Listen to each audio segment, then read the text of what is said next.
Fala, galerinha! Sempre quis falar dessa maneira, tá? Tô me sentindo um youtuber despreparado. É o seguinte, gente, bom dia. Vamos lá para mais uma videoaula de literatura. Na semana passada, disponibilizei para vocês um materialzinho sobre o Antero de Quental, qual falava, além de falar sobre o autor, sobre o evento da questão Coimbra, que foi responsável por iniciar o realismo em Portugal em 1865. Foi um início apenas no ponto de vista ideológico, já que o realismo passou a ser debatido ideologicamente e rechaçado por parte da burguesia, que era criticada pelo realismo. Bom, hoje nós vamos falar sobre aquele que foi o responsável por consolidar a prosa realista em Portugal, o senhor Eça de Queiroz. E a gente acha que essa era uma mulher. Não, essa é esse. Mentira, gente. Horrível. De onde eu tirei isso? Eu não dormi bem, gente. Eu não devo ter dormido bem. Não é possível que isso aconteceu. Tá? Deixando essas piadas infames, horrorosas, que nem chegam a ser piadas, são quase assintes verbais, né? Passemos a falar sobre o senhor Eça de Queiroz. Tá? Olha como ele era bonito, gente. Se eu usar um óculos com perna só, talvez eu fique um pouco parecido com ele, né? Só que a minha beleza, obviamente, é mais extasiante. Devo ter usado alguma coisa, tá? Minha mulher deve ter me drogado. Bom, aspectos biográficos relevantes, né, em relação ao senhor Eça de Queiroz. Relevantes, obviamente, para o conteúdo que eu quero desenvolver com vocês, tá bom? Formou-se em Direito pela Universidade de Coimbra. A Coimbra era o foco da dispersão dos ideais realistas em Portugal. O realismo teve início a partir da questão Coimbra, né? Então, o Eça de Queiroz vai absorver, assimilar, compreender e depois difundir o realismo por conta do contexto, né, físico no qual ele está inserido. Integrou o grupo Cenáculo, criado por Antero de Quental. O Cenáculo era um grupo que visava ao estudo e à apresentação de obras literárias e da arte como um todo. Tá? Foi o membro responsável pelas conferências democráticas do Cassino Lisbonense em 1871. Ele não participou diretamente da questão Coimbra, tá? Mas participou das conferências. Foram essas conferências mesmo.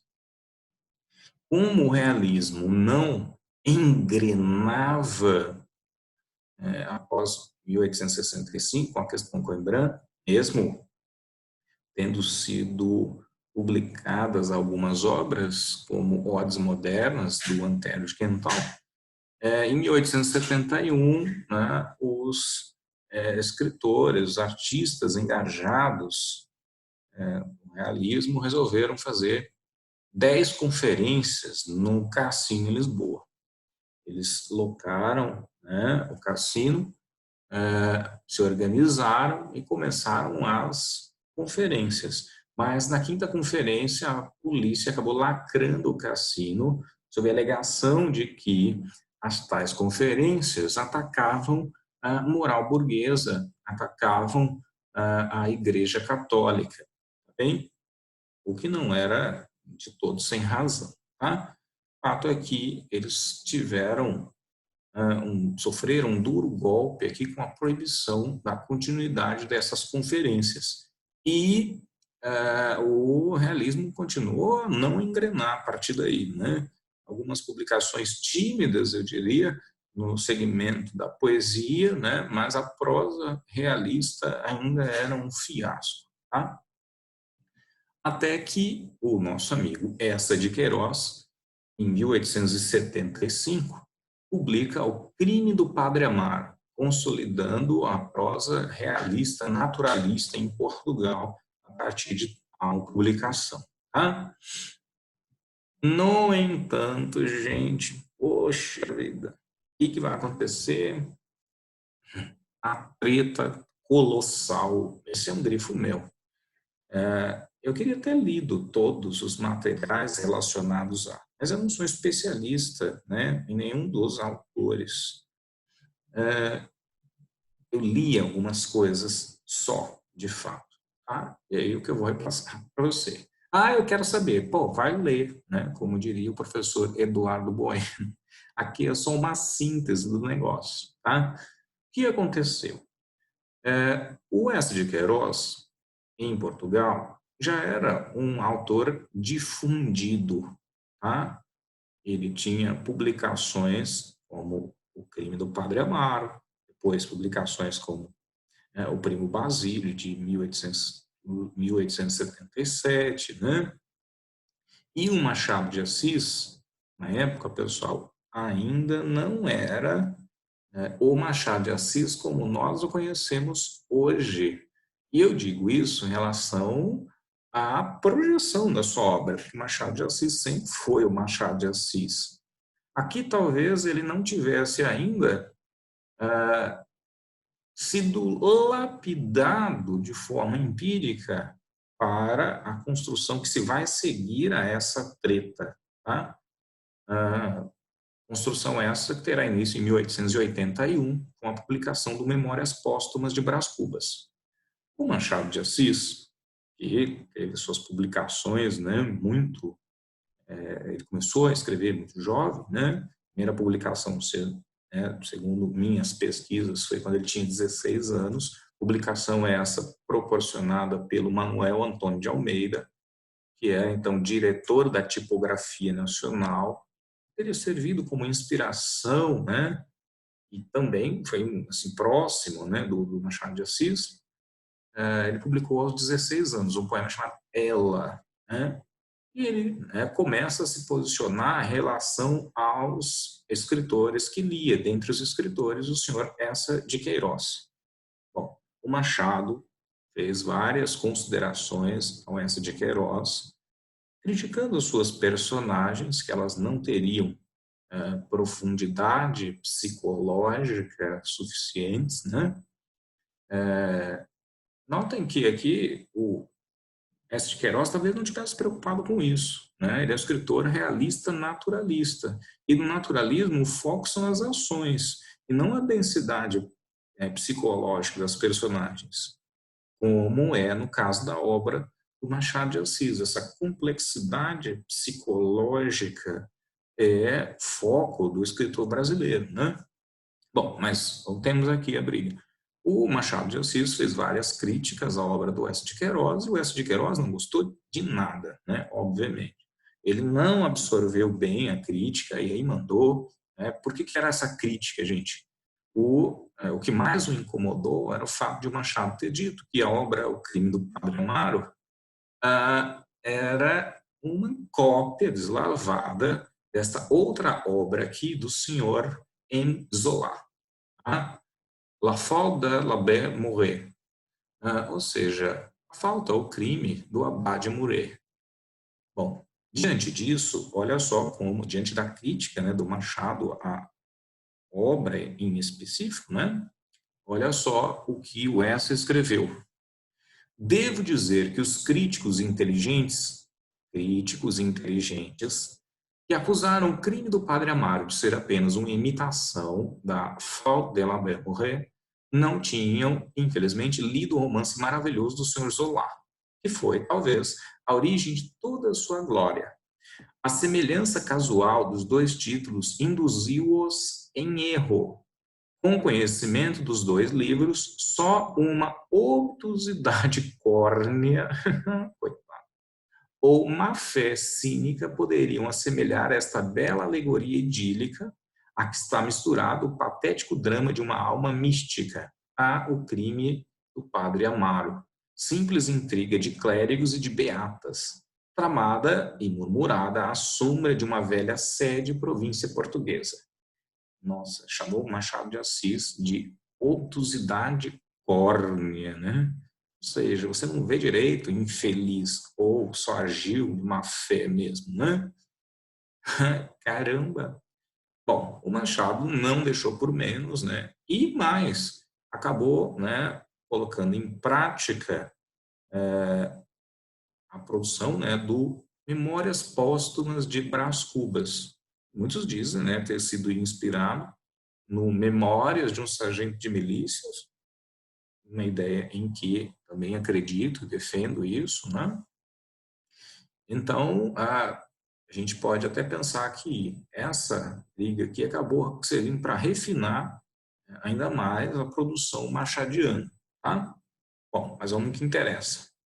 Aqui eu coloquei, né, num único slide, as fases da obra queirosiana, tá? Ficou meio embaçado aqui, vamos fazer diferente, tá? Voltando, né? Olha, o Eça de Queiroz não começou como escritor realista naturalista, tá? Ele começou como escritor romântico, assim como acontece com vários autores. Eles vão, né, assimilando o contexto socioeconômico, político, filosófico, tá? O Eça de Queiroz não foi diferente, tá? Bom, primeira fase, né, quando ele começou a escrever ali, essa fase foi renegada pelo Eça de Queiroz. Ele acabava uma tentativa quase de omitir as produções dessa fase, tá? Bom, nesse primeiro momento, nós temos a obra marcada pelo romantismo social, tá? A influência do escritor francês Victor Hugo, lá de Os Miseráveis, o criador do Corcunda de Notre Dame, esse romantismo social, né, essa influência do Victor Hugo, é ligado a produções urbanas. Bem, no romantismo, a gente não tem as produções regionalistas, indianistas, históricas e urbanas, esse romantismo social está ligado ao contexto urbano para poder observar a interação entre os indivíduos quando submetidos à condição social urbana, tá? Os problemas, né, obviamente, que são decorrentes dessa coexistência social. Superação da evasão pela imaginação, a gente já não tem tanto a imaginação, porque a problemática social acaba vindo à tona, tá, nessas obras dele. No caso, né, a obra talvez mais representativa seja O Mistério da Estrada de Sintra, que tem a ver com um sequestro que realmente teria acontecido, tá? Então, problemática social. Contemporaneidade, ou seja, em vez de evasão pelo passado histórico, fala sobre a época em que ele vivia, o século XIX, a segunda metade do século XIX, tá? Por isso se fala em uma transição para o realismo, já que contemporaneidade, essa superação da evasão pela imaginação são características do realismo, né? Ele vai ser o principal representante na prosa. Dentre as principais obras, nós temos Prosas Bárbaras, que é uma coletânea de textos, né, românticos. Essa obra talvez tenha sido a mais renegada, por isso o próprio autor chamou de Prosas Bárbaras, né? E o romance O Mistério da Estrada de Sintra, publicado em parceria com um professor dele, chamado Ramalho Ortigão. Uma curiosidade em relação ao Ramalho Ortigão.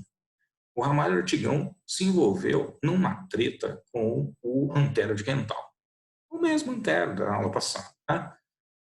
O Ramalho Ortigão parecia o Montanha, de uma série, né, que vocês conhecem. E o Antero de Quental parecia o Hulk magrelo. E os dois, pessoal, acabaram brigando, chegaram a marcar um duelo. Sabe aquele negócio do duelo de morte em nome da dignidade humana? O tal duelo só não aconteceu por conta do Eça de Queiroz, que era o deixa disso, amigo dos dois, acabou, né, separando os encrenqueiros, assim, tá? Mas voltando. Esse Mistério da Estrada de Sintra foi um romance publicado em parceria com Ramalho Ortigão. O Essa escrevia um capítulo, né? O Essa morava na época em Leiria e o Ramalho Ortigão em Lisboa. O Ramalho Ortigão lia o capítulo que era publicado em folhetim, né? Escrevia o próximo capítulo e eles foram alternando dessa maneira. Uma parceria bem interessante se considerarmos que o Essa de Queiroz faleceu em 1900, spoiler da vida dele já, né? E deixa incompleta a obra A Cidade aos Céus, na lista, né, da FUVEST tem bem pouco tempo. Então, o Ramalho Ortigão teria sido responsável por terminar a obra. Alguns professores dizem que é possível perceber quais foram os trechos escritos pelo Essa de Queiroz e quais são os trechos escritos pelo Ramalho Ortigão. Eu, particularmente, vou deixar isso para os críticos, especialistas, os que conseguem comprovar tudo. Eu não me arrisco, né?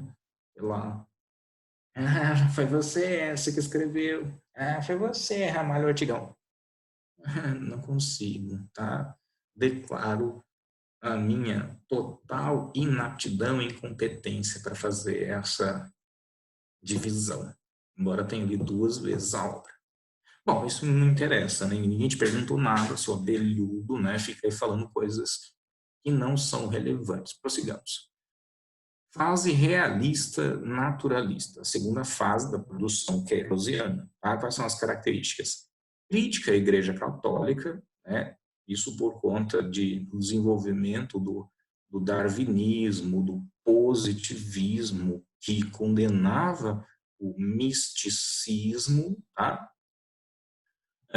Crítica à burguesia, tá? Que era defensora da Igreja Católica, também criticada por conta da grande desigualdade social existente naquele momento, né?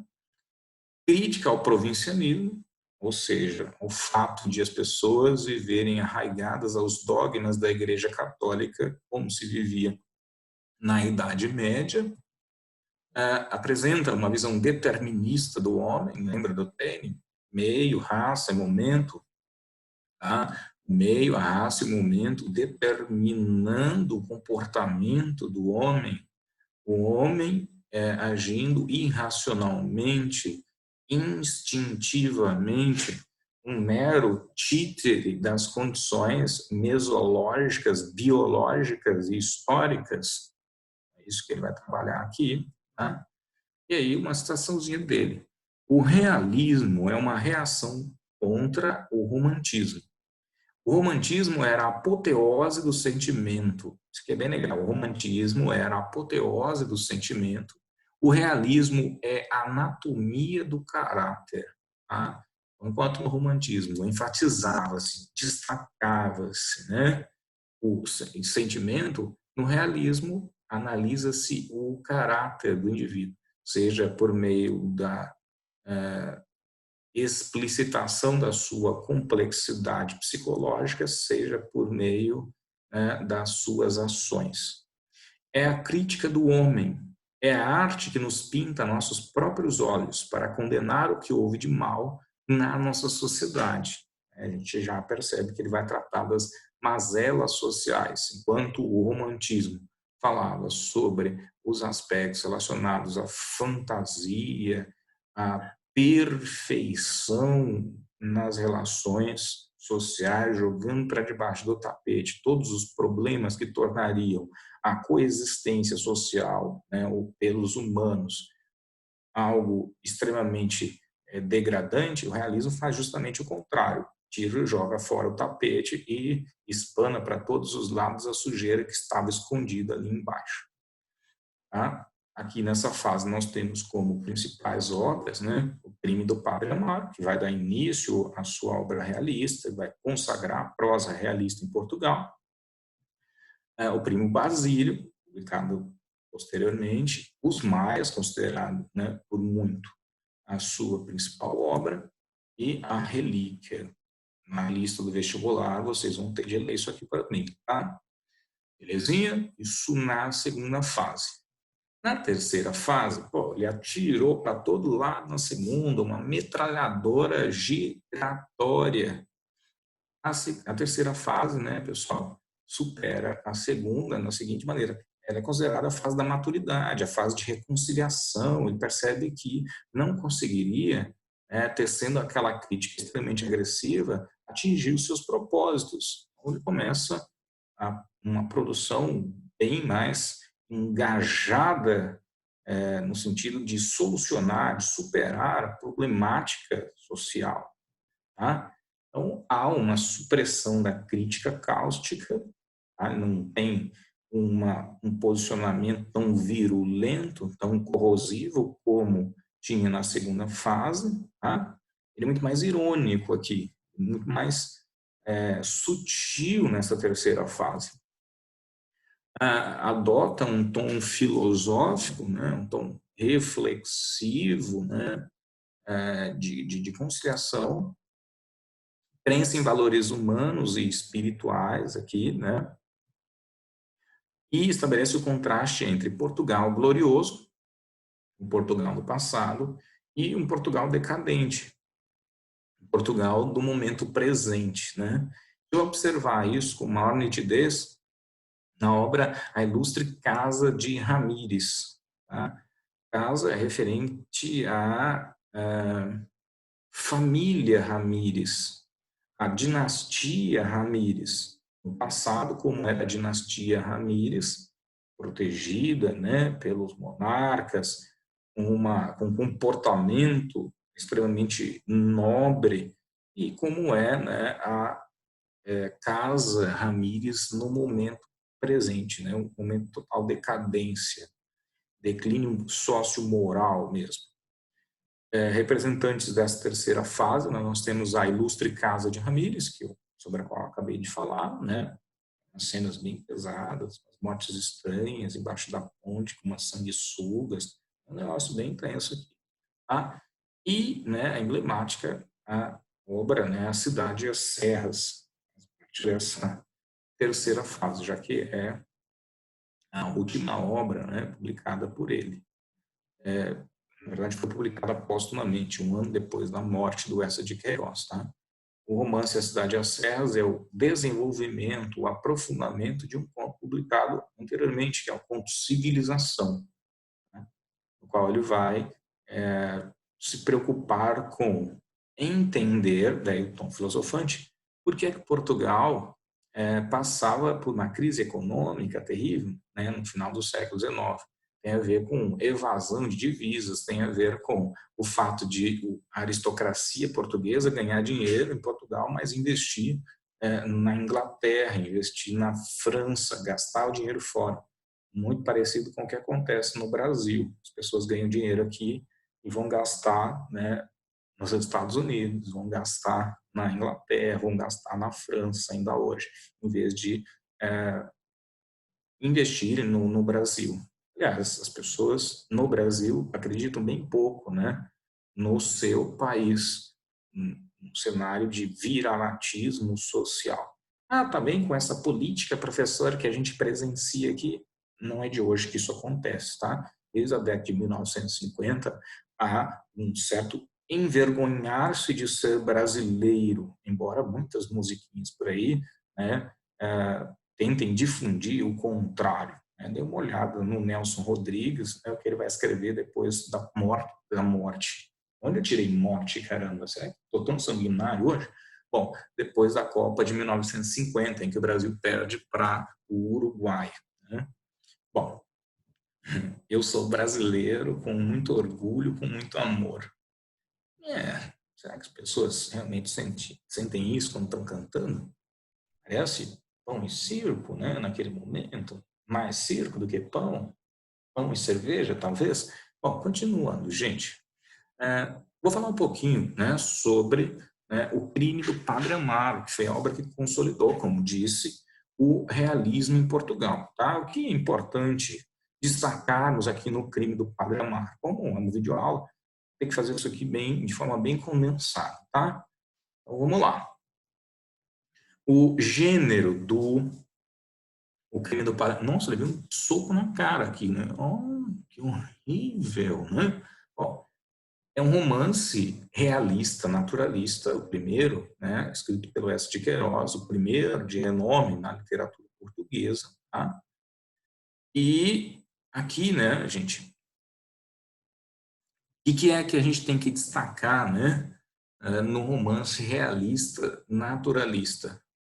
Realista, que trabalha com a contemporaneidade, que trabalha com a objetividade, porque trabalha com a problemática social vigente, né, a ideia do fato social, né, e naturalista porque explora os aspectos naturais do homem, em geral, os biofisiológicos, né. Vou ler um trechinho aqui só para que vocês tenham ideia de como é a abordagem de um romance realista naturalista. As manhãs na casa do tio Esguelhas eram agora tranquilas. Amélia e o pároco já não entravam em pontas de pés, tentando esgueirar-se para o prazer, despercebidos da Totó. Batiam com as portas, palravam forte, certos que a Totó estava bem prostrada de febre, sob os lençóis úmidos dos suores constantes. Mas Amélia, por escrúpulo, não deixava de rezar todas as noites uma salve rainha pelas melhoras da Totó. Às vezes, mesmo ao despir-se no quarto do cineiro, parava de repente e, fazendo um rostinho triste. O quarto do cineiro, pessoal, era onde a tal da Amélia ia para se encontrar com o seu amante, no caso, o padre Amaro. A gente nem começou a falar sobre o livro, eu já fui sobre o ponto, né? Fui já para o ponto mais importante, né? Parava de repente fazendo um rostinho triste. Ai, filho, até me parece pecado nós aqui a gozarmos e a pobre pequena lá embaixo a lutar com a morte. Amar encolhia os ombros. Que lhe haviam eles de fazer, se era vontade de Deus? E Amélia, resignando-se à vontade de Deus em tudo, ia deixando cair as saias. Tinha agora daquelas pieguices frequentes que impacientavam o padre Amaro. Em certos dias aparecia muito murcha, desanimada, meio broxante. Trazia sempre algum sonho lúgubre a contar, que a torturava toda a noite, e em que ela pretendia descobrir avisos de desgraças. Então ela sonhava e ficava sempre pensando algo negativo. Perguntava-lhe às vezes: se eu morresse, tinhas muita pena? Amaro enfurecia-se. Realmente era estúpido. Tinham apenas 1 hora para se verem e haviam de estar a estragá-la com lamúrias? É que não imaginas, dizia ela, trago o coração negro como a noite. O cara super animado, né, para um fight nervoso, né, seria sarrada. Ah, não vem ao caso, tá? E ela vem com um monte de inquietações. Ele estava doido para consumar o ato e sair do espaço que ele estava usando do cineiro, tá? Então, na obra realista, naturalista, nós temos esse tom aqui. O homem agindo instintivamente, tá? Movido pela sua tara, que no caso, pela sua necessidade carnal. Beleza? Bom, o espaço, né, onde a história acontece é Leiria, onde viveu Eça de Queiroz, e por isso ele escreve com conhecimento de causa em relação a esses eventos envolvendo membros corruptos da Igreja Católica e a sociedade corrompida de Leiria. Tá? O tempo é cronológico, a história se passa no século XIX, tá? A contemporaneidade, portanto. Tá? Dentre né, os personagens, nós temos aqui o protagonista. Aqui, pessoal, peguei o personagem, o ator, né, vivendo o personagem na obra homônima, o Crime do Padre Amaro. É um bom filme, né? Sugiro que assistam. Tá? Quem é o Amaro? Amaro, pessoal, foi criado, né, por uma condessa, a condessa de Alegros.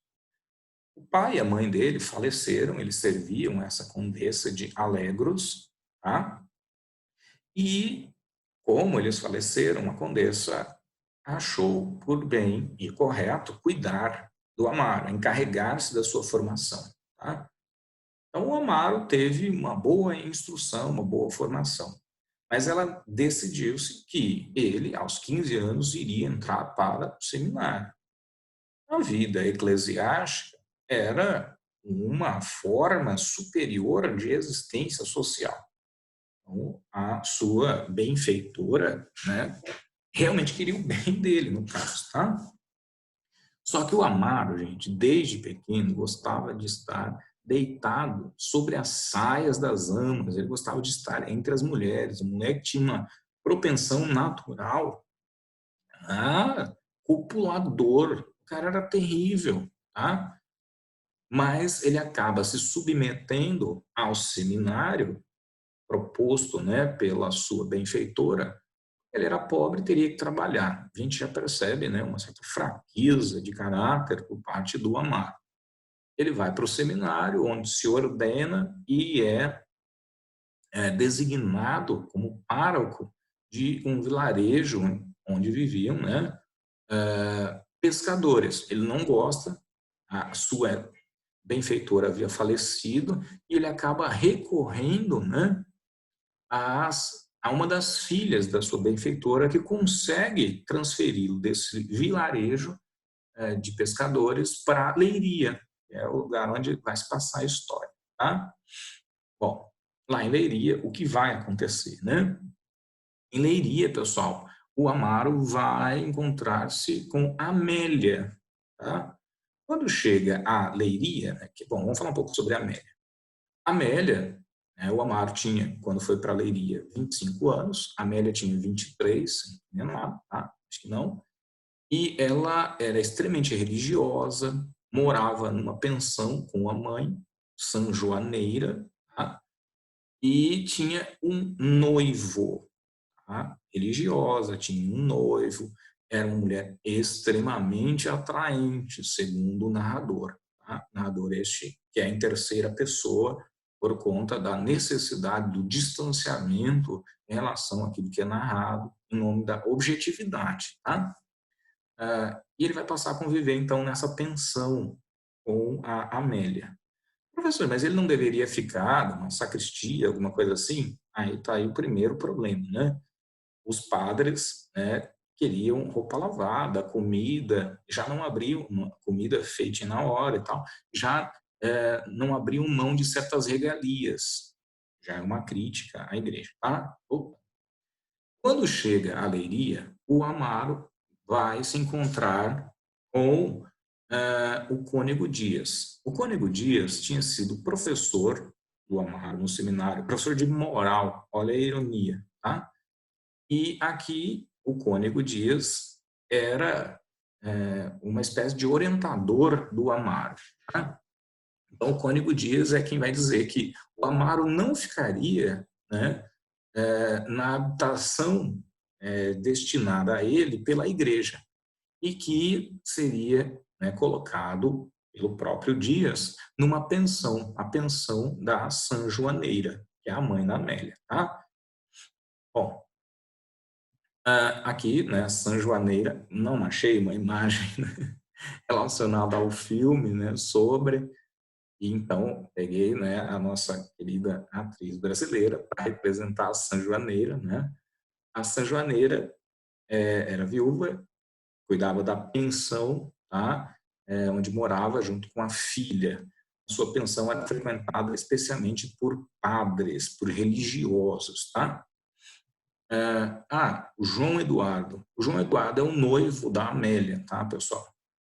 Eles pretendiam se casar até chegar o Amaro para esse contexto, tá?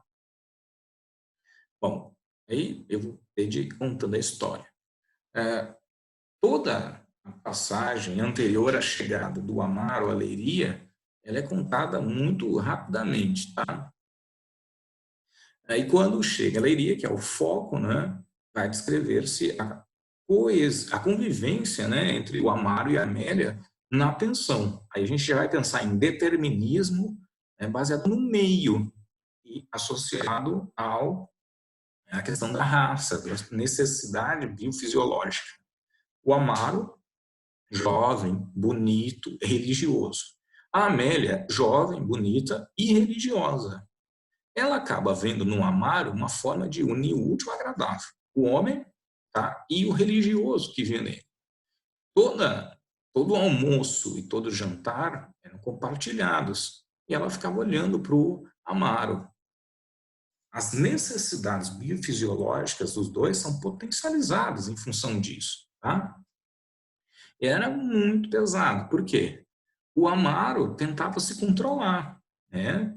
E a Amélia, né, ali a princípio, né, não demonstrando muito interesse, mas as descrições, né, que o narrador faz das situações são bem perversas. Por exemplo, tem uma situação em que a Amélia está cozendo. Era, né, necessário aprender a costurar para que a mulher fosse prendada, né, e já pudesse casar, coisa que, né, hoje em dia é extremamente condenável. Ah, você já pode casar, né? Caso quando eu quiser, não é? Eu não tenho que ter determinadas habilidades como no século XIX ou todo o século XX para poder me casar.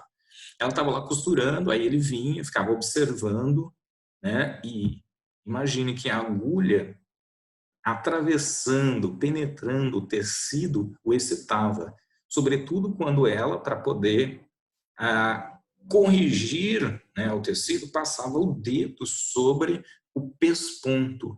Ele ficava todo arrepiado observando aquilo. Em outra situação, né, ele se dirige à Amélia, ela está sentada com um gato, né, no colo, né, no regaço, na verdade. O colo é a parte de cima, ela está com um gato na parte de baixo. E ele começa a alisar o gato, né? Nossa, é uma coisa totalmente alusiva. O gato ali no regaço, o Amaro alisando esse gato, é altamente sugestivo, de conotação sexual, né? E tal, como se ele estivesse alisando o próprio órgão da Amélia. E ela acaba sentindo isso indiretamente, né? Nessas situações, o Amaro acabava ficando excitado, né, inspirado pela convivência com a Amélia, e ele costumava caminhar para passar essa excitação. E aí, né, quando isso acontecia, normalmente ele voltava e ia para o seu quarto, que ficava no andar superior, né, no sobrado. Enquanto ele estava, desculpa, o andar que ele ficava era o andar térreo. Ele ia para o quarto e ficava rezando. Falava assim, é necessário ser homem, é necessário ser forte, né? E bastava que a Amélia, que ficava no quarto superior, a Amélia assim no quarto superior, começasse a arrastar os móveis ali ou a se movimentar fazendo algum barulho para que tudo isso fosse esquecido. O Amaro ficava, né, extremamente animadinho, né, e aí subia na tentativa de ver a Amélia. Ela propositalmente deixava a porta entreaberta, ele subindo, numa clara alusão à sua excitação, subindo, né, passa, ela está com a porta entreaberta, aí ele olha, vê a roupa íntima dela secando dentro do quarto, né? Só que a roupa íntima estava secando, né, em canas, em forma de cruz. Então, imagina, coloca duas canas assim, ele vê a roupa íntima, fica ainda mais excitado, mas ele vê a cruz embaixo. A cruz remete o Amaro à sua condição, a condição de religioso e que, como tal, tinha feito o voto de castidade. Isso era broxante e ele acaba descendo. Primeiro ele sobe, aí ele vê a cruz, aí ele desce, né? Olha só. E aí ele costumava sair, né, para fazer as caminhadas, conforme eu tinha dito. Numa dessas saídas, ele acaba voltando mais cedo, porque se aproximava, né, uma tempestade, e ele se depara, né, com a seguinte situação. Do quarto da São Joaneira vinha um barulho estranho. Ele achou que tivesse acontecendo algo grave com ela. Então ele entra assustado e aí ele fica mais assustado ainda quando vê sobre a São Joaneira o cônego Dias. O religioso se relacionava com ela. Ele não é visto, né? mas a partir desse momento ele tem uma carta na manga. E olha a influência do meio, né? Se ele pode fazer, eu também posso. Ele é o meu superior, então eu também posso fazer, tá? A partir daí, né, ele, que até então se controlava em relação à Amélia, perde totalmente o controle, né? Vai se aproximar da Amélia, a Amélia vai terminar com o noivo, né, dela, o João Eduardo. O João Eduardo, né, já tinha sacado qual que era dela, vai escrever, né, um artigo e publicar anonimamente no jornal de Leiria, criticando duramente os religiosos, em especial um religioso jovem que estava ali para seduzir donzelas.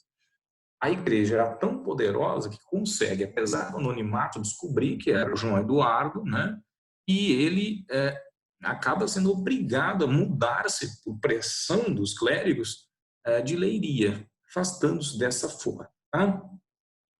Bom, aí, gente, o Amaro não pode se encontrar com a Amélia em qualquer lugar. Qual que é a ideia dele? Recorrer ao tio Esguelhas. O tio Esguelhas era o cimeiro que estava lá naquela página que eu li para você, mencionado naquela página. O tio Esguelhas morava, né, na sacristia, né, no fundo da igreja, com a filha, Totó, doente, paralítica, né? Então, qual foi o plano do Amaro? Bom, ele chama a Amélia e propõe que os dois se encontrem na casa do tio Esguelhas. E fala com o tio Esguelhas e pede para que o tio Esguelhas lhe ceda um espaço na casa para que ele oriente uma moça que pensa em ingressar na carreira religiosa. Mas ele fala que ele precisa orientá-la e reconhecer nela a propensão à vida eclesiástica, né?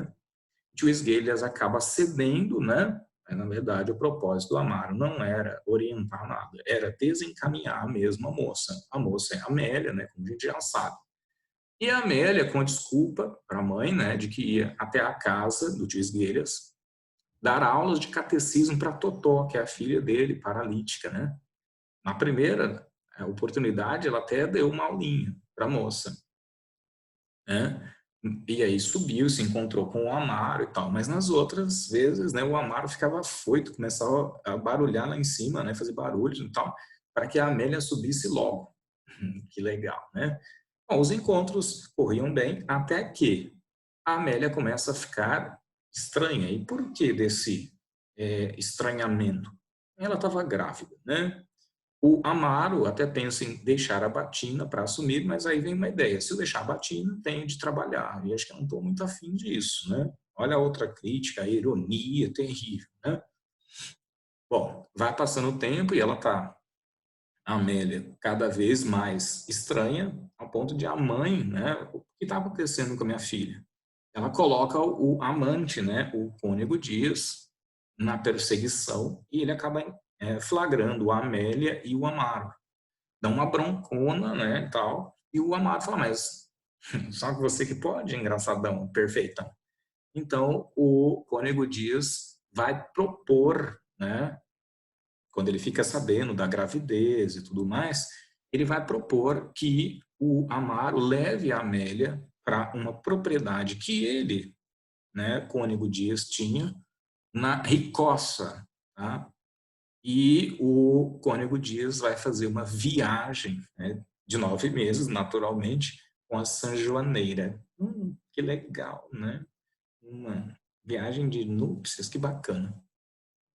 Bom, gente, aí, né, prossigamos.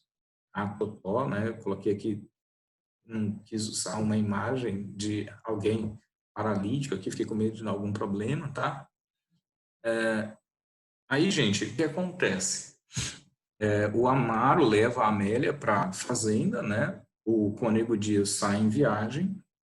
Claro que tem vários outros personagens, né? Como o Abade Ferrão, por exemplo, como o Silvério. Dentre os religiosos, só o Abade Ferrão não era lá corrupto, né? Os outros eram todos corrompidos. E a Amélia passa a viver na fazenda, onde ela vai desenvolver a gestação, até que nasce o bebê. Tá? Quando o bebê nasce, o Amaro leva o bebê para uma tecedeira de anjos, ou seja, alguém que matava criancinhas, usando esse termo bem direto. A Amélia, em decorrência do parto, tem uma complicação, uma hemorragia, acaba morrendo, né? Em função dela. O Amaro se arrepende de ter levado o filho para a tecedeira de anjos, mas a tecedeira de anjos já o havia sepultado embaixo de umas bananeiras, como ela menciona, tá? E a obra tem esse termo caótico, né? Não há o felizes para sempre. Como não bastasse isso, né, toda a obra do S. de Queiroz tem um capítulo conclusão, né? Nesse capítulo, é assim para dar aquele golpe de misericórdia, né? Nesse capítulo final, o Amaro se encontra com o Cônego Dias, né? Eles estão numa convenção da igreja alguns anos depois, tá? E estão conversando, o Cônego Dias fala sobre Leiria, o Amaro nem quer falar sobre Leiria, né? Ele fala que não traz boas lembranças, coitado, pobrezinho, né? Péssimas lembranças, obviamente, né, garoto? Até que vem passando uma moça super bonita e o Cônego Dias pergunta, quer dizer que não gostaria de confessar aquela que aí vem? Então o Amaro fala assim, não, hoje em dia eu só confesso as casadas. Filho da mãe, né, cara? Agora ele não mais se envolve com donzelas puras e virginais. Agora se envolve com mulheres casadas. Por quê? Porque se elas eventualmente engravidarem, quem é que vai assumir? Obviamente o marido. Espertinho ele, em vez de, né, assumir o erro, né, e regenerar-se, ele estava ainda mais especialista na prática dos seus crimes. Então, o crime do Padre Amaro é a quebra do voto de castidade, né, e a perpetuação de práticas abusivas, criminosas, por parte de membros corruptos da igreja. Essa é a tônica do livro, crítica aos membros corruptos da igreja e ao exercício que esses mesmos membros têm, né, de forma abusiva da sua autoridade sobre as pessoas e a sociedade, como no caso com a perseguição ao noivo da Amélia, o João Eduardo. Tá? A obra temos uma concepção determinista, né, baseada no fator mesológico, a pensão, né, aquele espaço pequeno onde eles conviviam acaba servindo como elemento determinante, fundamental para o seu comportamento. E outra, a necessidade carnal, o aspecto biofisiológico, o aspecto biológico do homem, né, faz também com que eles tenham esse comportamento, tá bom? Bom, é isso, gente. Por hoje, né? Deixo para vocês uma listinha de exercícios, tá bem? Façam os exercícios relativos a esse módulo na apostila, por favor. Espero que tenham entendido, tá? É isso. Um abraço, saudades, né?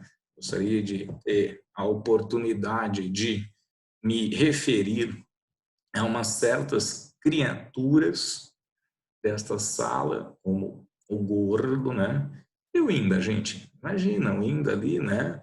Totalmente disperso ali e tal. Que mais, hein? Umas criaturas abomináveis que ficavam sempre se referindo ao meu belo, exuberante nariz. Consigo ter saudade até disso, sabia, gente? Eu não faria para voltarmos o mais rapidamente ao esquema presencial. Bom, por isso, por hoje é só, pessoal. Tá? Bons estudos e mantenham rotina, por favor. Abraço, gente.